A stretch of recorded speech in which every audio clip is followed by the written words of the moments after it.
नमस्कार, आप देख रहे हैं चौकस भारत और मैं ब्रजेंद्र।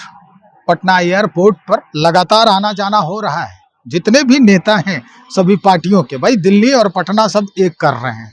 अब इसी दौरान चूंकि खबर कलेक्शन करना भाई हमारी जिम्मेदारी है, खबरों में जो है आप तक पहुंचाने की जिम्मेदारी है हमारी। तो इसी दौरान हमारी बातचीत वीआईपी जो मुकेश सहनी साहब की पार्टी है, उस पार्टी के राष्ट्रीय उपाध्यक्ष से होती है। राष्ट्रीय उपाध्यक्ष राजाराम बिंद जी पहुंचते हैं और उनसे जब सवाल किए जाते हैं तो वो लगातार जवाब देते नजर आते हैं, तंज कसते हैं वर्तमान सरकार के ऊपर। एक बड़ा महत्वपूर्ण सवाल किया गया कि भाई एनडीए में जाने का भी मन बनाया है क्या आपने? क्या कहना है उनका, सुनिए। 20 साल से बिहार बेहाल है। 20 साल से बिहार बेहाल है। आज समाज जगह जगह नौजवान अपने काम के लिए, धंधा के लिए, व्यवसाय के लिए रोड पर घूम रहे हैं, लेकिन सरकार ने जो रनिंग सरकार है, किसी या कोई व्यवस्था ना किसी या कोई काम दे रही है। और आज महागठबंधन के सरकार, महागठबंधन मजबूती से पूरे बिहार में काम कर रहा है। और मौजूदा सरकार हमेशा ये चाहती है कि रोटी का टुकड़ा खिलाए, रोटी कमाना ना सिखाए। रोटी का टुकड़ा खिलाएंगे तो हम रोटी खिलाते रहेंगे, तो हमारे बस में, हमारे कहने में जनता चाहे पब्लिक रहेगी।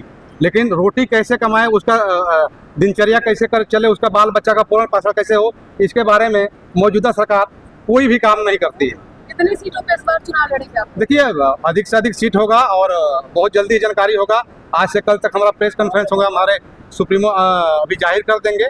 आज से कल तक हम प्रेस कॉन्फ्रेंस करेंगे, तब क्लियर कर देंगे। तो लगातार आप लोग मुकेश सहनी जी को उप मुख्यमंत्री बनाने की मांग कर रहे हैं, क्या लगता है पार्टी आप उनकी बातों को मानती है? बिल्कुल बिल्कुल, मानने का तैयार। क्या घोषणा होगा अभी लगभग आज तो नहीं, लगभग कल घोषणा हो जाएगा और हर पार्टी मानने का तैयार है। डिप्टी सीएम बनेगा माननीय मुकेश सहनी। मल्लाह समाज को सर कितना सीट जो है इस बार चुनाव लड़ने जा रहे हैं?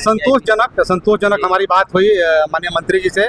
संतोषजनक निषाद समाज को टिकट दिया जाएगा, लड़ाया जाएगा। जहाँ जहाँ मजबूती से हमारे समाज के लोग तैयारी किए हैं वहाँ लड़ाया जाएगा। कुछ दिन पहले सर वीआईपी से आप जो है नाराजगी भी दिखा जा रहा था, अभी कैसा चल रहा है सर? अरे कुछ नहीं, नाराजगी तो पारिवारिक नाराजगी था, बाकी ऐसा कोई नाराजगी नहीं है।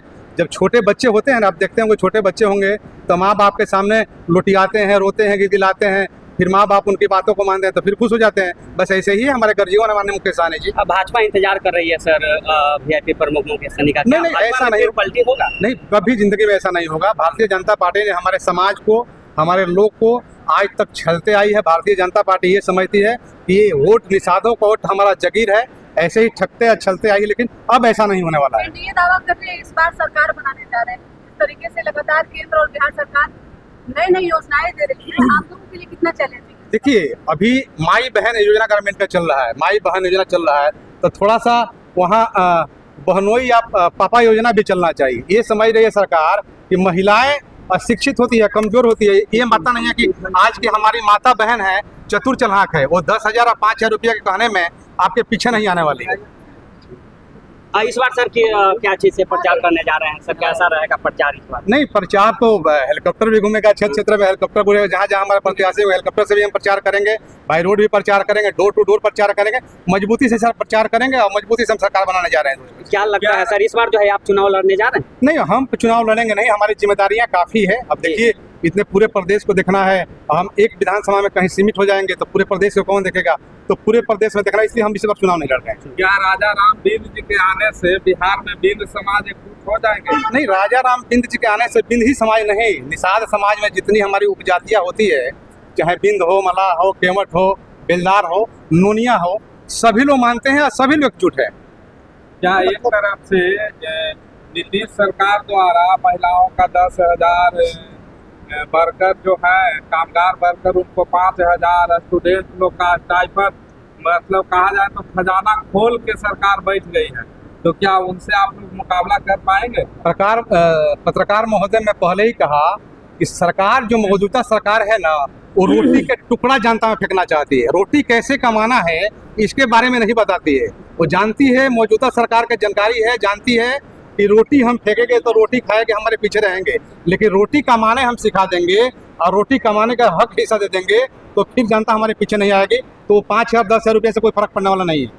तो भाई इस तरह की जो मसले हैं अब कैसे हल होगा? हालांकि उप मुख्यमंत्री बनने की बात हो रही है। अगर इंडिया गठबंधन की सरकार बनती है तो मुकेश सहनी को उप मुख्यमंत्री बनाने की कोशिश, और वो उन्होंने खुद भी कहा है कि भाई अगर हम आपका साथ देंगे इंडिया गठबंधन में तो हमें उप मुख्यमंत्री बनना है। राजा राम बिंद भी वही कह रहे हैं कि इस पर बातें हो गई है, अब चर्चा इस पे करने की आवश्यकता नहीं है।